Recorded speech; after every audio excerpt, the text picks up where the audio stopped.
دەگەڕێمەوە بە خێراتتانەکەین ئامادەبوونتان ئەمڕۆ لەگەڵمان پشتیوانیە لە کەسانی یەکسانی خواست لەم هەرێمە. ئەمەوێ ئاماژە بۆ ئەوە بکەم کە ڕێخەرانی ئەم مەراسیمە پێکاتوە لە ژمارەیەک لە ڕێکخراوەکانی ژنان و ژمارەیەک لە ڕێکخراوەکانی کۆمەڵی مەدەنی.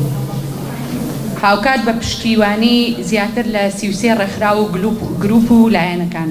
بەڕێزان جێی خۆیەتی بۆتان پرسیار بێ کە بۆچی ئێمە بۆ جاری دووەم مەراسیمی خەڵاتی یەکسانی ئەنجاممان ناوە. لەبەرەوەی کە مەراسیمی خەڵاتی یەکسانی بڕیار درا لە ڕۆژی 8 مارسا ئێمە یەکێک بێ لە پلان و لە پلانی چالاکی 8 مارسمان، بەڵام بەهۆی بارودۆخی کەشوهاوە نەمانتوانی وەکەوەی لە پلانە بوو ئێمە خەڵاتی یەکسانی و کەسایەتی ساڵ ئاماژەی پێ بکەین و بیناسێنین.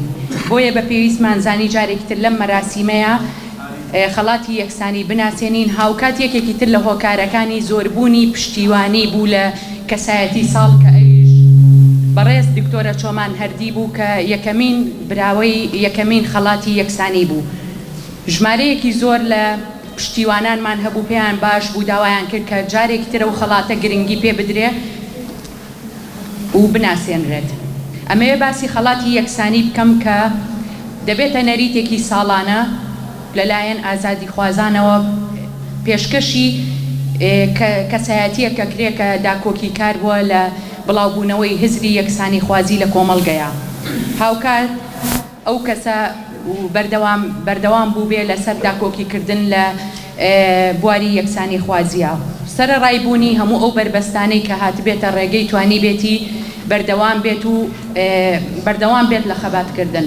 کاندیدی ئەم ساڵمان کە یەکەمین براوەی خەڵاتی یەکسانیە دکتۆرە چۆمان هەردیە لە پای ئەو هێرشانەی کە کرایە سەری توانی بەو پەڕی ئیرادەوە بەبێ هەستکردن بە ماندوێتی بەبێ کۆڵدان بەردەوام بێت لە خزمەتکردنی بواری یەکسانی.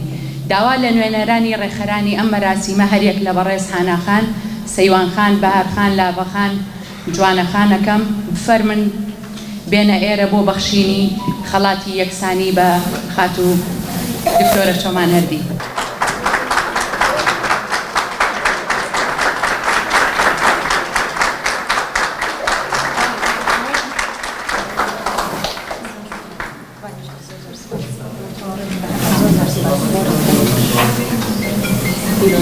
پێشکەشە بە هەموو ژنە دڵشکاوەکان.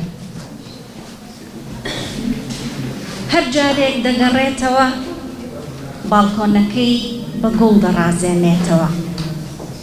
شەسپەڕە پرتەقاڵیەکان، ساردۆنیای سوور، گوڵە باخی پڕ لە عەتری تەمەیی کاڵ کێبەکێ لەگەڵ یەکەکەن. هەر جارێک دەگەڕێتەوە ئەو ماڵە دەگەشێتەوە. دراوسەکان دەچنە لای و لە پرسڵاومان لێ دەکەن.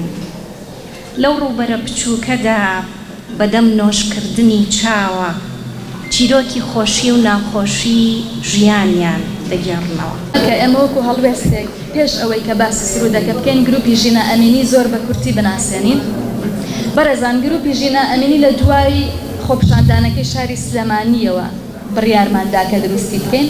ئەو خۆپشاندانەی کە لە شەقامی سالم ڕوبەڕوومان بوونەوە و لە بێدەنگێکی زۆری شاری سلێمانیە ئێمە توانیمان ڕێپێوانێک خۆپشاندانێک بەڕێ بخەین و پشتیوانی خۆمان دەرببڕین بۆ ناڕەزایەتیەکانی کوردستان و ئێران. لەبەرەوە هەرو کاتە بڕیارماندا کە ئێمە بتوانین گروپێک بە ناوی ژینە ئەمینیۆ دروست بکەین و لە شاری سلێمانیا بەردەوامی هەبێت. بەجیالەوە جارێکی تریش لە بەردەم سەرای سلێمانیا لە شوێنێکی زۆر هەستیارە جارێکی تر هەڵوێستی خۆمانمان دەربڕی بەبێەوە هیچ مۆڵەتێک وەربگرین. لەبەرێمان زانی بەیەکێک ئێمە مۆڵەتمان نادەنێ بچین لە بەردەم سەرای سلێمانیا ئێمە پشتیوانی دەرببڕین بۆ ناڕەزایەتیەکانی کە لە ئێران بەردەوامەتە ئێستا. بەڵام ئێمە توانیمانە و دروستکایە بین وە بە پێکەوە ئەم بەڕێزانەی کە دەتوانین بڵێن لەژێر پشاریشا ئێمە توانیمانە ئەو کارانە بکەین. لە دوای ئەوە ئێمە بڕیارماندا بەجیالەوەی کە ڕێپێوانمان کرد وەستانێکمان کرد لە بەردەم سەرای سلێمانیدا لە ناو جەرگەی شاردا بڕیاری ئەوەماندا بە کارێکی هونەری بتوانین پشتیوانی خۆمان پێشکەشی ئازادی خوازان و یەکسانی خوازانی کوردستان و ئێران بکەین. ئەم سرودا بڵاو بێتەوە لە ڕۆژی 8 مارسا کردمان بە دیاری ڕۆژی 8 مارس کە پێمان گرنگ بوو.